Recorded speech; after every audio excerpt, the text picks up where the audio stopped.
Hey everybody, this is Paul Perry with Alpha Insurance, and I'm here again for another installment of Insurance Made Simple.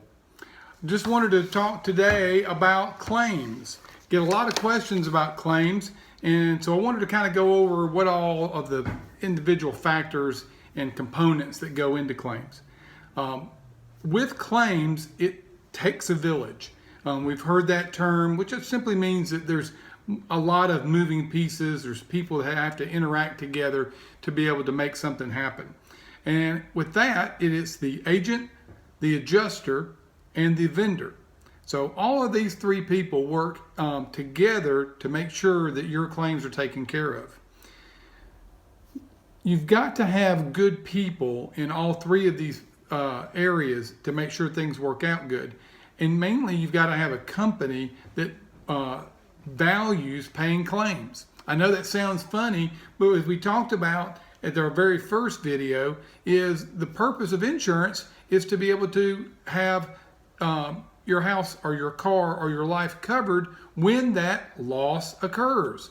And back when I used to work for a restoration company where we did cleanups on water damage and fire, biohazards, things like that, I noticed that there was a group of companies that did much better than others in paying claims. Now, you would think everybody would, but that's not the case. There's some people that do real good. Some people just want to rush through it. Some people want to fight you for that check. But the reason why I went with Alpha was because they were one of the best at being there at your time of need to pay claims. So what do you need to do when you have a loss? Well, number one, you need to make sure that you get the necessary services to make sure that lives are protected and that there's no further damage to your car, your home, whatever. So make sure that you go ahead, don't wait on doing a claim. You get yourself and your family taken care of by calling a restoration company or a plumber or an electrician to get the problem fixed. Number two, call your agent. I want to be there, but I don't have to be the first person because all I'm going to do is tell you to get number one taken care of. But once you got number one taken care of, call me and we'll continue to move through the process and I'll help you make sure that your claim's getting taken care of. Number three is get an estimate. Yes, there'll be some disaster situations like tarping the roof. You're not trying to get an estimate for that, but you want to make sure overall that you've got a good idea of what that repair is going to cost. And the reason for that is you don't want to make a claim against your policy and it be less than the deductible.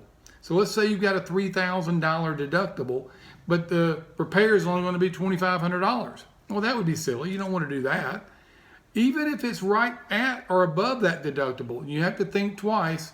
Hey, if I'm already going to be spending $3,000, what if it's $3,100? What if it's $3,200?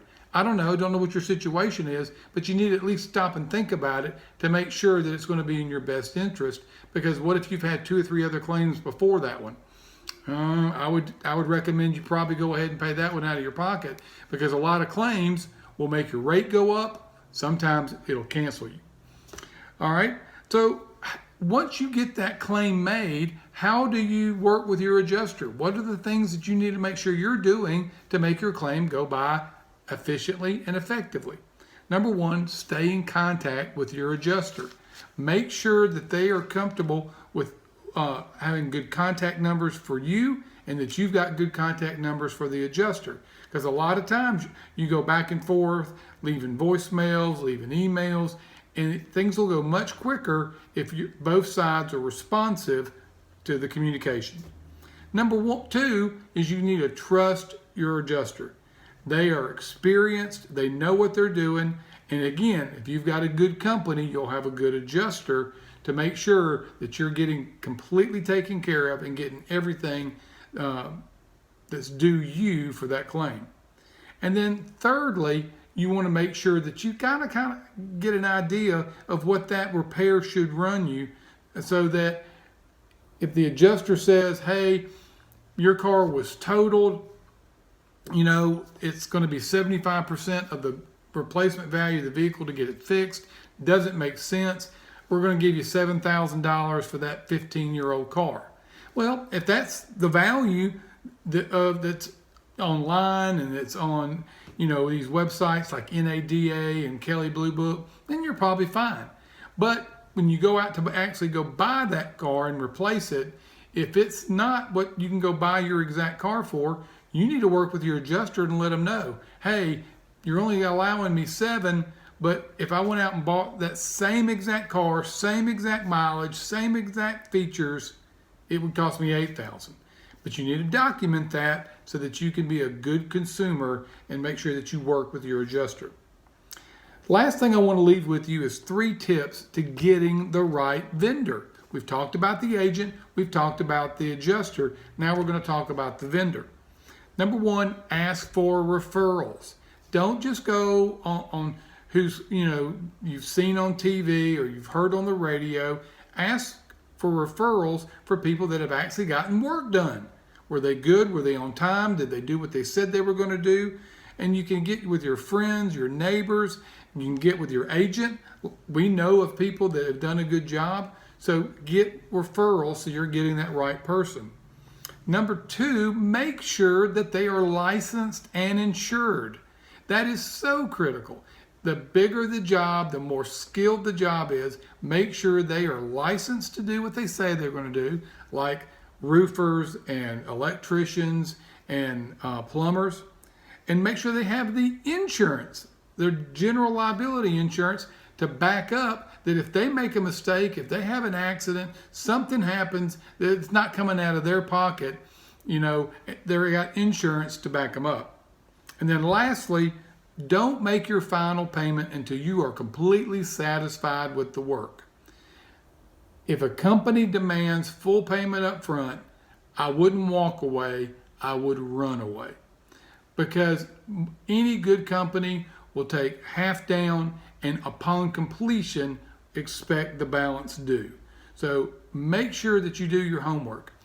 Guys, I want to make sure that I answer the questions that are important for y'all. So I want to make sure that you know how to reach me.